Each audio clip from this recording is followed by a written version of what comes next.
She had 3 men chasing her. One was sending her flowers every week. One was texting her good morning every single day. One was writing long paragraphs about his feelings, his intentions, how serious he was about her. She chose none of them. She ended up with a guy who took 2 days to reply, who had his own life, who never once begged for her attention, who made her feel like she had to earn a place in his world, not the other way around. And every guy watching this scenario play out called him lucky, called it unfair, said, nice guys finish last. But luck had nothing to do with it. What that man understood, what the flower sender and the good morning texter never figured out, is something Niccolò Machiavelli wrote about over 500 years ago. Not in a dating manual, not in a self-help book, in a cold, ruthless analysis of human power. And it applies to attraction more than almost any other area of life. Stay with me, because by the end of this, the brutal observation he made about desire. Machiavelli wrote that fortune, opportunity, fate, life itself behaves like a woman, and that she rewards boldness, she punishes hesitation, she loses interest in the man who becomes too cautious, too available, too desperate to please. Now, before anyone misreads that, he wasn't being literal. He was making a psychological point. The man who chases approval from others signals one thing: I am not enough on my own. And that signal, whether in politics, in leadership, or in attraction, destroys everything. Think about it from an evolutionary angle. For hundreds of thousands of years, a man who needed constant reassurance was a man who was uncertain. A man who was uncertain was a man who might freeze when real danger arrived. And a man who freezes in danger cannot protect, cannot provide, cannot lead. That programming doesn't disappear because we have smartphones now.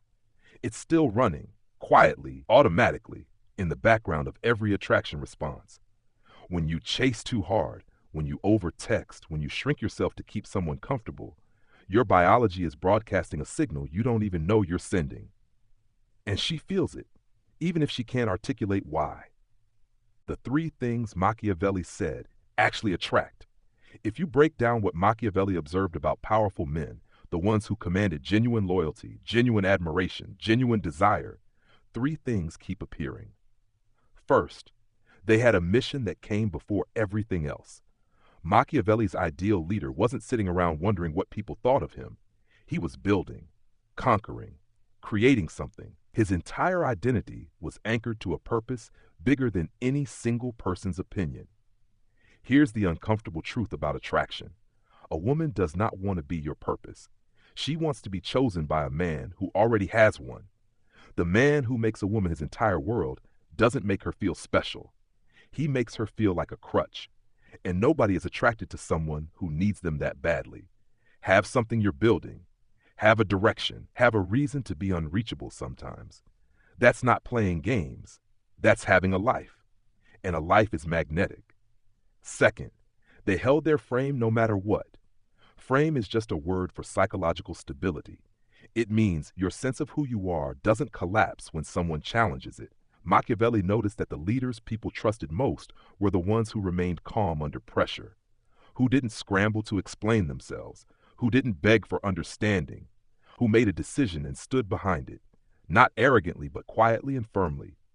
This maps directly onto attraction. The man who agrees with everything she says to avoid conflict is not being kind. He's being invisible. And you cannot be attracted to someone you can't even find. Hold your opinions. Disagree when you actually disagree. Don't apologize for having a perspective. That's not coldness. That's presence. And presence is what women are drawn to. Third, they acted boldly, even when the outcome was uncertain. Machiavelli's most famous argument was simple. Fortune favors the bold. The man who hesitates, who waits, who overanalyzes every risk, life passes him by.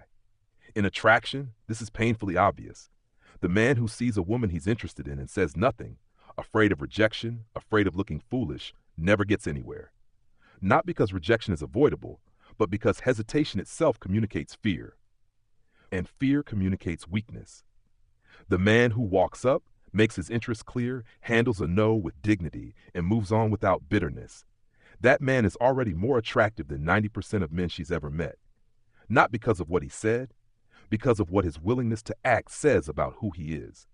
Boldness is not recklessness. It's the decision to accept the worst-case scenario before you even begin. And that acceptance is freedom. And freedom is irresistible. Why modern dating advice gets this wrong. Here's what nobody in the modern dating industry wants to admit.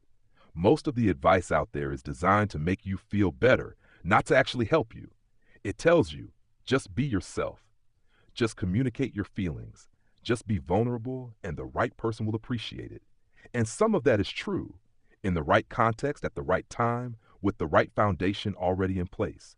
But vulnerability built on a weak frame is not attractive. It's desperate. Machiavelli understood something modern self-help refuses to say. You have to become someone before you can offer yourself to someone. The work comes first. The attraction follows naturally. This isn't cynical. It's actually deeply hopeful.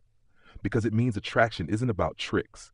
It isn't about what you say or what you wear or what car you drive. It's about who you genuinely are at your core. And that's something you can actually change. How to actually become this man.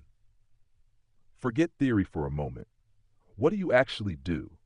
You find your mission, not someday, now. What are you trying to build in your life? What problem are you trying to solve? What skill are you trying to master?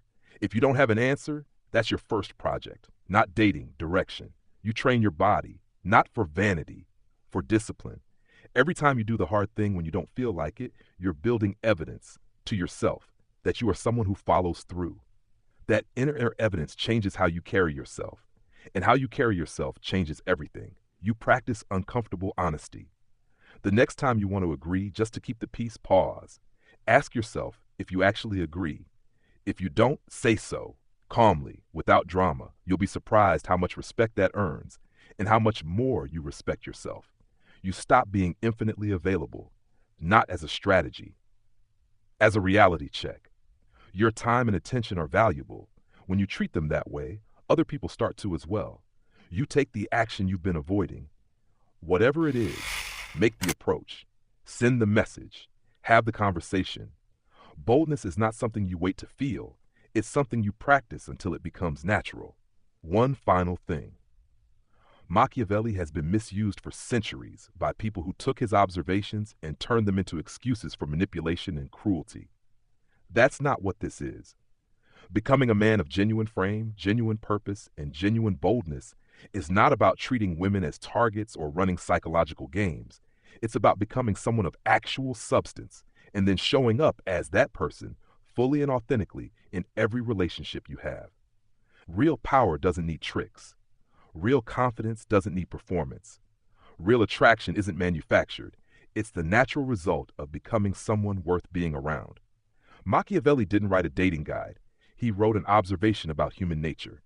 And the observation was this: people, all people, are drawn to the man who is complete in himself, who chooses from abundance, not desperation, who moves through the world like someone who already knows his worth. That man is not born, he is built. The question is, are you building?